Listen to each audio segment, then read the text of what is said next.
దేవదూతలే చేయని ఈ దివ్య సేవను అల్పుడనైనా నాకు అప్పగించినది.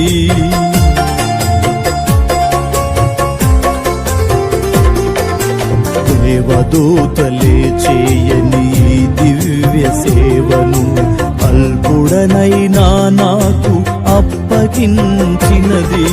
నీ కృపా, నీ కృపా, నీ కృపా, ఇది నీ కృపా, నీ కృపా, నీ కృపా, నీ కృపా, ఇది నీ కృపా.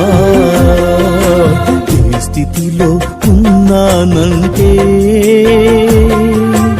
ఇంకా బ్రతికున్నానంటే